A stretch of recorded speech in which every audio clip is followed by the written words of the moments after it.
Single hand tricep पुशडाऊन ही exercise कशी perform करायची best tricep गेनसाठी एकदम सोफिस्टिकेटेड विषयामध्ये करून सांगतो.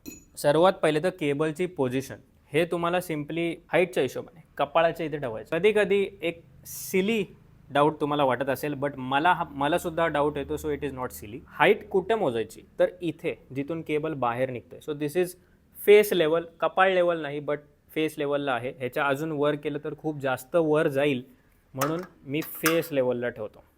For me this feels much better. आता इकडे तुम्हाला सर्वात पहिले तर वेट असा ॲडजस्ट करायचा आहे ज्यांनी असं नाही करायला लागणार. ओके, एकदा की तुम्ही वेट ॲडजस्ट केलात तर मग हातात घ्यायचं आहे हा शोल्डरच्या लाईनमध्ये, राईट. एकदा तुम्ही पुल केलं की हा दुसरा हात आहे ना तो इथे पकडा, सो दॅट जास्त फोर्सनी तुम्हाला पुश करता येईल. ओके, आणि मग खाली पुश करताना मात्र एक लक्षात घ्यायचं आहे की केबल हा तुमचा एल्बो आणि हा तुमचा आर्म, अप्पर आर्म हा एकाच लाईनमध्ये पाहिजे. असा वाकडा नाही न्यायचा आहे, असा आत नाही न्यायचा आहे, कसं पण हे एकच लाईनमध्ये पाहिजे आणि सिम्पली तुम्हाला खाली पुश करायचं आहे. But most important thing for tricep, the most important thing is that tricep मारताना ना तुमचा अप्पर आर्म असा वर खाली नाही गेला पाहिजे किंवा मागे पुढे. The main thing so that तुमचा पूर्ण ट्रायसेप इन्व्हॉल्व होईल including your long head is that तुम्हाला upper arm all time stable ठेवायचं आहे. मग तुम्ही खाली पुश करू दे का वर जाऊ दे, so that is where all the control is.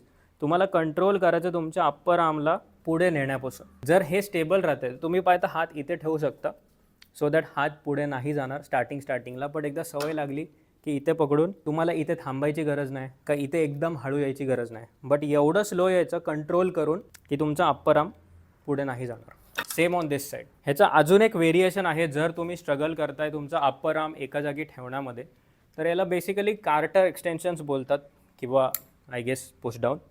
इथे तुम्हाला सिम्पली काय करायचं आहे, हा थोडा एक वर घेऊन सेम लाईक दॅट, बट इकडे ना अँगल सेम तसंच तुमचा अप्पर आर्म केबल आणि हे एका लाईनमध्ये यू कॅच इट हिअर आणि पुश.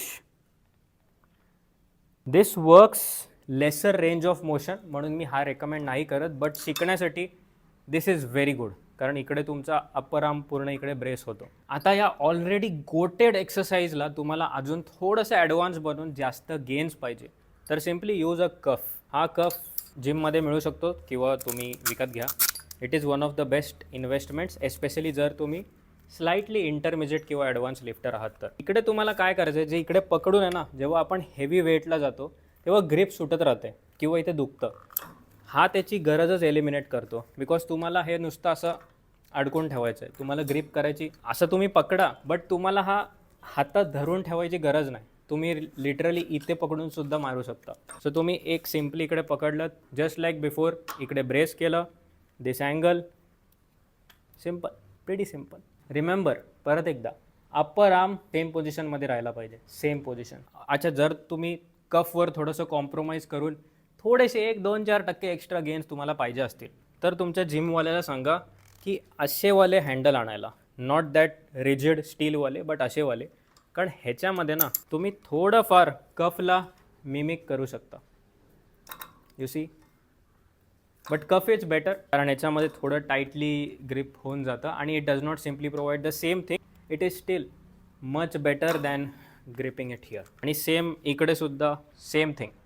एक बोनस टिप, जर तुम्ही ट्रायसेप मारताना इकडे असं पूर्णपणे रॅक करताय, it is absolutely fine. Same goes for here. You don't need to keep constant tension. असं न टच करता ठेवायची अजिबात गरज नाही. It doesn't provide benefits that much. ठीक आहे, लक्षात ठेवा, फॉर्म तुम्हाला स्टेबल ठेवायचं आहे आणि हेवी जायचं आहे. लाईट वेट मारायची गरज नाही, बट तेवढा वेट उचला ज्याला एफर्ट तुम्हाला द्यायला लागेल आणि तुम्ही स्टेबल राहू शकता. स्टेबिलिटी इज इम्पॉर्टंट आणि देन द वेट.